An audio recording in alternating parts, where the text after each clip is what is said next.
Joining us today on Wall Street Silver is Dave Collum. David is an American chemist and professor at Cornell University. How's the day going, Dave?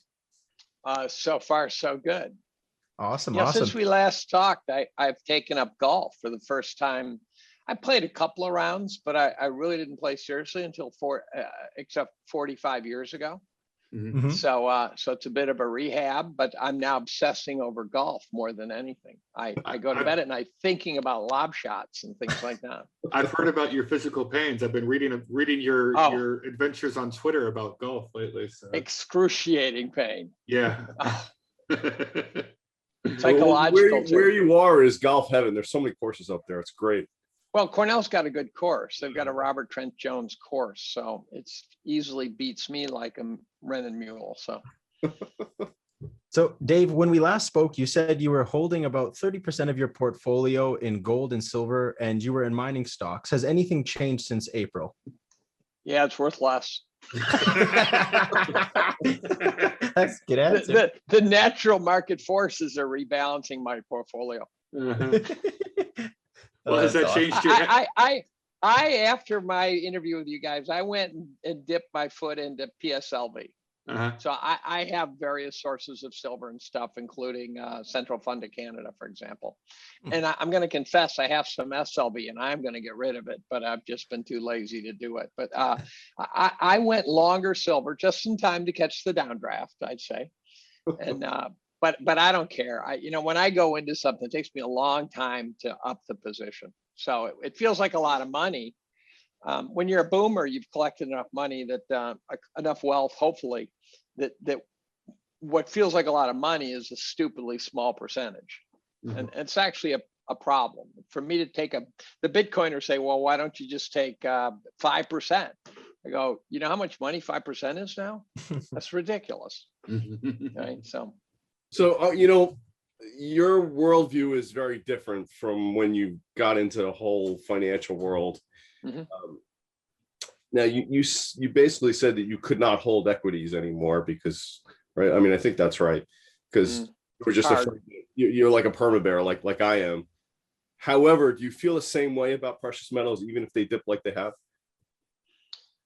Well, like anyone who's in a position that's gone way up, they're in a better position to ride the waves than someone who just got in. So at least my original cost basis in silver is something like $360 an ounce. Wow. My original cost basis for gold is between $270 and $290. And so when it flops around up in the stratosphere and then comes down to some sort of lower level of high, it's painful, but you don't sit there and, you're not on suicide watch. You're not wondering, oh my God, what's going to happen? Mm-hmm. And that's where some of the early Bitcoiners are probably at right now. They're going, yeah, I've been there, done that. Whereas the guys who bought at 60,000 are in a world of pain. When last we spoke in April, it was almost forbidden to discuss the vaccine, or not the vaccine, the virus started in Wuhan in a lab. And something seems to have changed recently where now it's allowed to be spoken of without being canceled or demonetized or kicked off of YouTube.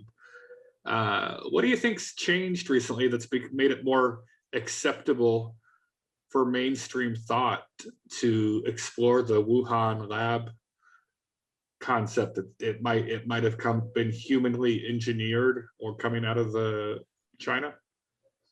Well, it's funny because for at least 6 months to a year, I figured that is the odds-on favorite. It seems like a no-brainer. As Jon Stewart eventually chimed in, it was right next to the lab with that name, right? Yeah. So I always thought that was the odds-on favorite. Last year I wrote that it was the odds-on favorite. What seems to have triggered the awareness that it's the odds-on favorite, the flood of chocolate in Hershey, Pennsylvania moment, appear to be two things. One was the evidence that 3 of the Wuhan lab members were taken to the hospital and sick and maybe died back in November. 2019, like yeah. So that made it hard to pretend like it was just came from the bat soup. bat pot pie. What was it? A penguin sneezing in bat soup or something? Yeah, or in South Park, some guy having sex with a pangolin. But then the second thing that hit were Fauci's emails. And I think if you look at the exchanges between Fauci and Rand Paul, for example, I think based on the questions Rand Paul was asking him, Rand Paul knew what was going to come out. I believe that Rand Paul was getting Fauci to go on record before his emails escaped. I think so too. That's what I heard also when Rand Paul was. Well, I don't know if it's true, but they were certainly insightful questions to ask 3 weeks before the emails came flopping out. No It's not like FOIA requests are secret, right? So someone could say, "Look, we just printed out a bunch of Fauci FOIA requests." America's most trusted fraud now is got a bit of a problem. Daszak and Barrick have huge problems. They have huge problems. They should be lawyering up. I'm sure they're lawyering up. I mean, they could. You really want to be the guy who caused the biggest pandemic in 100 years? I don't think so. That strikes me as not a resume builder. Well, what I've heard in the past week or two, is that several large corporations, including the owner of the company we're broadcasting from, were funding some of these guys with private grants. That was part of the research going on in the Wuhan lab. Well, there's certainly a monetary trail that seems to be almost getting more and more bloated with time. All of a sudden, people are starting to dig and go, wait a minute, Barrick just thanked, Google, for example, got thanked. But it's very hard to know if Google funded Barrick and Daszak in a more general sense, because these guys were prominent. So for Google to fund them isn't that weird. I got money out of the Rockefeller Foundation, but I don't think I'm an evil dude. That was years ago. Depends on who you ask or something. Yeah, it depends what it's for. So the Google connection, for example, to Barrick and Daszak, I'm not sure it connects to Daszak, but I think it connects to Barrick. That connection doesn't mean there's a connection with this pandemic. I would say that a connection to Gates Foundation, which all the virologists have, is a black mark in my book. There's so much Gates money out there. We have a Gates building on campus, right? But I would say that a virologist funded by Gates is someone that I right away would question the veracity of their results to be unpoliticized. He sure has taken a fall the past few months, hasn't he? He has. You don't piss off your ex-wife, right? Or your soon-to-be ex-wife. That's so it's interesting that the pandemic heroes are all flopping over. So Gates, Fauci, Daszak and these guys. Moderna's taken a bit of a beating as to. There's a story running around out there, by the way, that Moderna, that they filed at UNC into the Barrick lab a material transfer agreement. Now, these are standards. So when I collaborate with Merck or Pfizer, one of these guys, they send me samples. They've got to send some paperwork that says, we just sent you samples. So this is very standard stuff. But there's a screen grab and articles about a material transfer agreement that involve a trial vaccine into the Barrick lab that I think has coronavirus statement on it. And it's dated supposedly in December 19. Wow. You go, wait a minute. Here, That's right? A little tad bit early. Yeah. I'm already seeing rabbit ears everywhere, right? Yeah. And so that's and I can't confirm that. That could be internet legend, right? It's very hard to say. Yeah, I saw that yesterday. I have a question for you. Do you have any thoughts on Event 201 and what happened in October 2019? Was 201 the one where Gates simulated the coronavirus? Gates in the World Economic Forum. Yeah, it's pretty weird in terms of coincidence. It was a coronavirus in Wuhan. It was a fake. They basically war gamed it, right?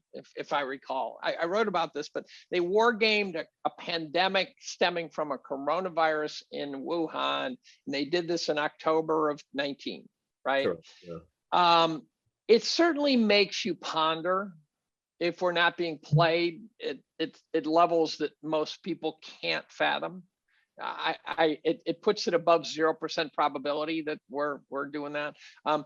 I think if you looked back, you'd find a lot of wargaming of pandemics in that world, and so could be just an unfortunate coincidence.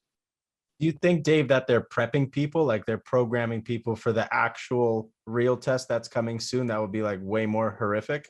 Well, there's that goddamn Gates interview where he says the next one will get their attention, right? Oh, what a shit. great line. The next one will get their attention. I'm going, oh, Bill, hopefully your wife will destroy you, right? Well, I think she already has. I mean, who do you think leaked all that Epstein stuff? Was that her? Oh, God, and you think she was her people were leaking Bill's connection to Epstein, and all of a sudden the media, the New York Times, whoever, they couldn't ignore it anymore because it was coming from Melinda's people?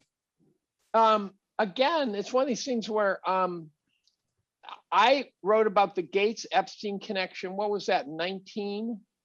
In 19, I wrote about the Gates-Epstein connection. And what I said was that Epstein connected with all sorts of powerful people. So that I was dismissive of this. And then all of a sudden there was this prominent, it was either New York Times or Wall Street Journal. They laid it out and they said, and I go, that's not passing. That's not a two-sheet passing in the night, right? That's serious stuff. It wasn't just a business lunch to talk about donations. That's right. And it wasn't just Epstein licking his ass, right? Yeah, they were hanging out and having some late night parties together. The Fed keeps pumping. And I've heard you, and I think we've had this conversation before.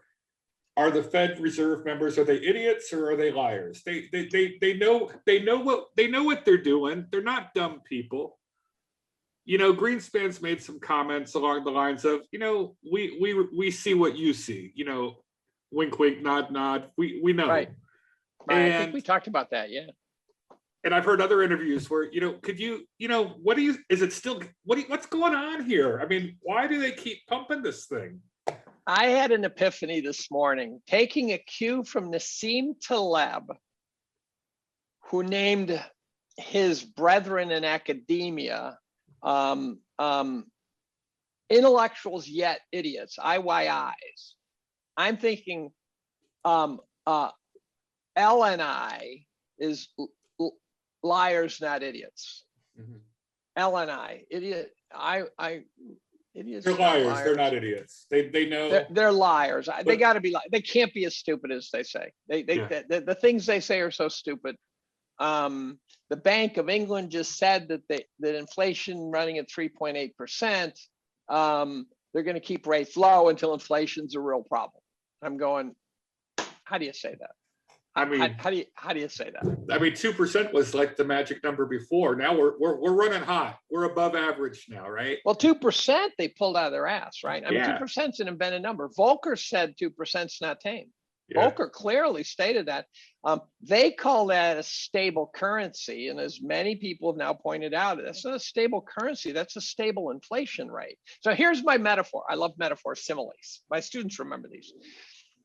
The Fed is treating 2% like a margin of error, like you're driving down the road and you say, don't go off on the shoulder, right? So leave yourself a couple of feet. So the Fed's new model is that they want to average 2%. So what they're saying is if you're driving down the middle of the road and you go on the shoulder, then to make up for that, you should drive over the midline for a while. In the other lane? In the other lane, yeah. And if you go way off on the shoulder, then you should just shoot across the median and head on that tractor trailer, for Christ's sake. Right? So it's that stupid. And then at one point there's some reference to a Yellen scholarly analysis that they called grease the wheels. And I'm going, that's your idea of scholarship, grease the wheels? Mm-hmm. What passes for scholarship in this field? Yeah, well, it's a soft science. It's not a hard science, right? It's bullshit. Soft like a steamy pile of brown soft stuff. So I've heard you say before, inflation, trying to inflate away the debt, it works as long as people are not expecting the inflation. That's a Rogoff argument. Yeah, but once the inflation is expected by people, then inflating the debt no longer works. Yeah, so inflating away the debt doesn't work if you have to generate more debt. And one of the things the MMTers taught us, the beauty of MMT, besides the fact that it's a moronic view of economics, is that to make their case, they've done a beautiful, simplistic job of describing how the banking system works. So if you read MMT write-ups, they do a better job of explaining fractional reserve banking than anyone else does. And so they point out that you create money by creating debt, and that the way you deleverage the debt is you either default or you pay off the debt. And so there's this sort of expanding, contracting money supply. If you try to inflate away the debt, if it requires, let's just arbitrarily choose a year, 2020, you increase the money supply by 35%. You haven't inflated away your problem. And I think you can inflate it away if you have a catastrophic inflation. And I asked Twitter, name me a situation where they inflated away debt. Now, a related question is, name a situation where someone grew their way out of debt. And I would have said there's two. One is Britain in the 19th century, where they got way out of debt, but they were a super empire. They were far from over, and they just ground their way back out of debt. And the War of 1812 probably hurt them. Various empire things hurt them. They grew their way out. The other thing I would have said is we grew our way out of debt after World War II. But what was brought to my attention with varying degrees of civility was that post-World War II in the United States that we had, well, first of all, we had a horrific bond market. Bondholders got crushed after World War II. I never noticed that, actually. And that they had hugely negative interest rates after World War II. And so I don't remember post-World War II being a high inflation period, but negative rates sounds like it's a synonym for inflating away debt. Mm-hmm. And I'm not sure whether they're different. You know, when people talk about the dollar versus inflation, I go, isn't it the same? And the answer is no. Inflation is sort of an absolute value, and the dollar is relative to currencies. Mm-hmm. So they're not synonymous. The other scenario there, Dave, where you talked about paying off the debt. If they pay off the debt, there's no money, right? That's exactly right. So but the corollary is you don't want to turn the money into infinity also, right? So there is some sort of happy medium. And if the money supply just sort of expanded and contracted like a living, breathing organism, that would be a non-inflationary environment where pockets of inflation are. So there's this paper I just read, it took me an eternity. It was a big ass paper that an economist sent me named McQuarrie. He showed that we had all sorts of bouts of inflation through the 19th century, but they were always offset by deflation. And for like 150 years, there was just no net. He also showed, this was fascinating, if you go back 200 years, bonds versus stocks, they correlated in terms of their returns. I always thought if bonds were really lower return than equities, arbitrage would bring those two back together. And I thought the only reason it doesn't must be statutory demands that you own bonds, and that artificially drives the price down or something like that. He points out that if you take out the 40 years from 1940 to 80, bonds and stocks do tie each other. And that there's this one horrific period for bonds from 1940-ish to 1980-ish. I saw that on Twitter. You posted that graph on Twitter a few days ago. I also posted the article. Yeah. And it's a great article. He goes through all sorts of sacred cows and bangs on them. I read a paper of his last year, and he was shocked that someone read it. and I actually wrote about it. And he was surprised. He said, I didn't know that it would, get that much attention. It's a brilliant article that I posted. And and I spent. Would you mind sending us a link, Dave? Yeah, absolutely. There's no way I'm saying. Yeah, I'll send you a link. We'll post it up in the forum. It'd be great. Okay. No I have the link from Dave's Twitter. I'll grab it. Okay. Beautiful. It's a great article. It's a beautiful. Yeah. It's long, so most people won't read it. Yeah, we have a very short attention span in this country. So, how does this end? I mean, do you see, we're 2 months farther along since, I think I've asked you the question in April also. is it just keep pumping until something breaks, or they keep pretending that they're going to taper. I mean, I've heard so many Fed people talk, oh yeah, it looks like we're thinking about it now. We're no longer not thinking, not even dreaming about it. Now we're the sort phrase of thinking. I like, the Fed aren't even thinking about thinking. But now they are thinking about thinking in 2 years. Yeah, I don't think they are thinking about thinking yet. Yeah. Well, it doesn't end. It's the Mobius strip from hell. It will keep going no matter what. And those people who think, one of the things you get if you start reading about the history of asset returns and stuff like that is, here's one for you. Buffett wrote about it. The Buffett's better linked than the one you have is the Buffett 1999 Fortune article, where he talks about what makes for a secular bull versus secular bear. Buffett laid it all out. It was brilliant. And he says it's all about interest rates. It is all about interest rates. Rates go way, way up over a long period of time, you get a bear market.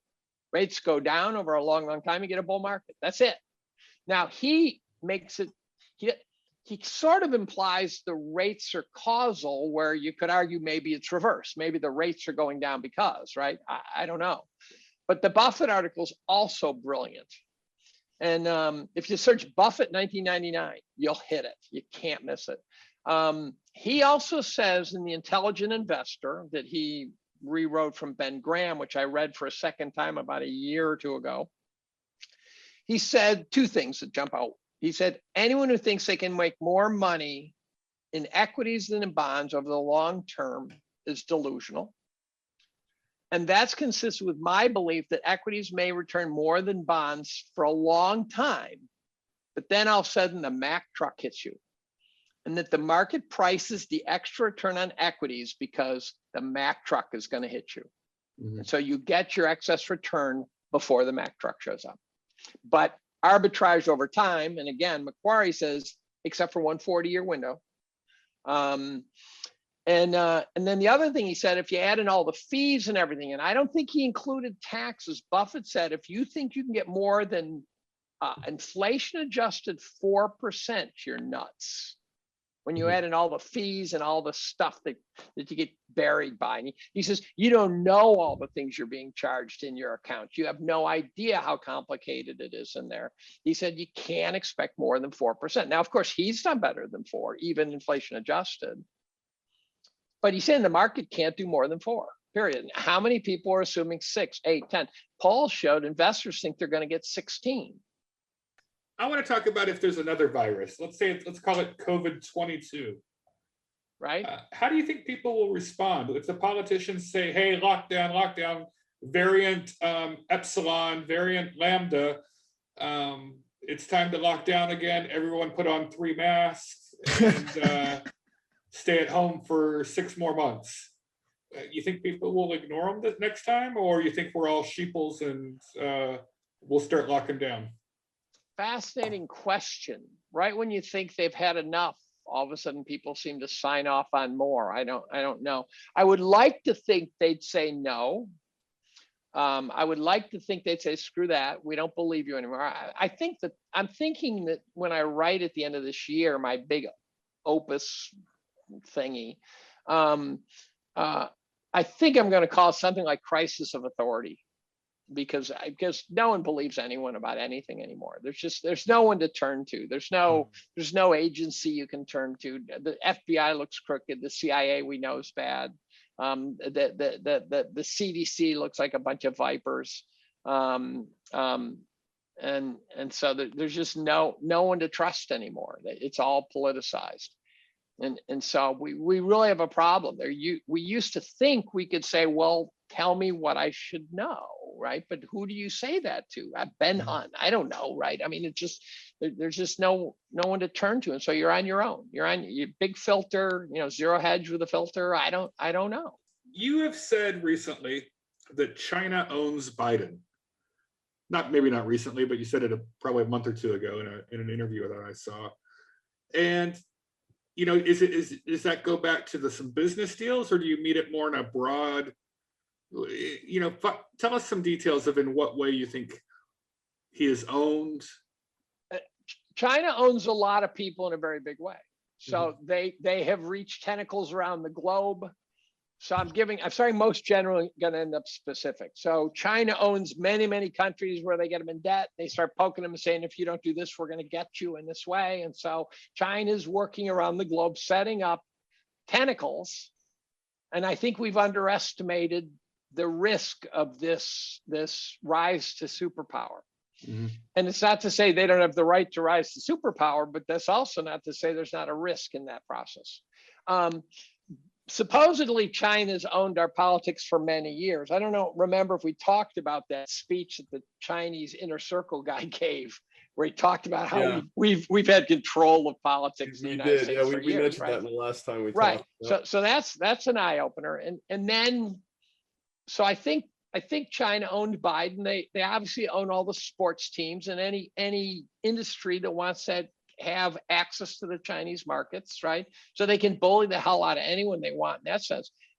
You now go to the Biden laptop, which I don't think a sane person could question that it exists.